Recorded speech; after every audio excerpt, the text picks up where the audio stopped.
మీ media వాళ్ళందరూ వాడి మూతి దగ్గర మైకు పెట్టి తెగ ఇంటర్వ్యూలు తీసుకుంటున్నారు. వాడికి అమ్ముడు పోయి కూడా చేస్తున్నారనే అనుమానం కూడా ఉంది. ఇవన్నీ బానే ఉన్నాయి. మంత్రశుద్ధికి, మంత్రం చేసి చంపేస్తాను అనడానికి ఎంతో తేడా ఉంది.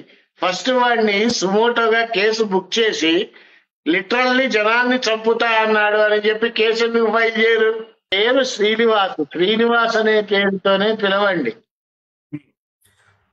కాదు మీకు వాడికి ఇప్పుడు మీరేమో ధైర్యంగా చెప్తున్నారు మీరు అఘోరి అని పిలవద్దని. అసలు అఘోరి అని పూజించకపోతే శపిస్తానంటున్నా మరి ఆవిడ.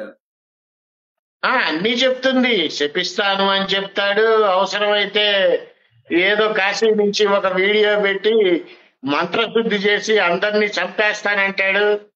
వాడి మాటల్లో వాడికే క్లారిటీ లేదు. మంత్రశుద్ధికి, మంత్రం చేసి చంపేస్తాను అనడానికి ఎంతో తేడా ఉంది. ఫస్ట్ వాడిని సుమోటోగా కేసు బుక్ చేసి లిటరల్లీ జనాన్ని చంపుతా అన్నాడు అని చెప్పి కేసు ఎందుకు ఫైల్ చేయరు? కరెక్ట్ గా మీరు ట్రై చేసిన పాయింట్ దగ్గర నాకు క్లారిటీ రావాలి. ఇప్పుడు ఉండేటువంటి పోలీస్ యంత్రాంగం టచ్ చేయడానికి సెంటిమెంట్ ఫీల్ అవుతున్నట్టు నాకు అనిపిస్తుంది. ఇలాంటి సందర్భాల్లో మీలాంటి వాళ్ళు అక్కడ ఉండే అఖాడాలు ఉన్నాయి కదా, వాళ్ళు ఇలాంటి వాళ్ళని నియంత్రించలేరా? సార్ వాడు వచ్చి గొడవ చేస్తోంది 2 తెలుగు రాష్ట్రాల్లో. మీ మీడియా వాళ్ళందరూ వాడి మూతి దగ్గర మైకు పెట్టి తెగ ఇంటర్వ్యూలు తీసుకుంటున్నారు. అంతా బాగుంది, చాలా న్యాచురల్ గా ఉంది, పద్ధతిగా చేస్తున్నారు. కొన్ని మీడియాలు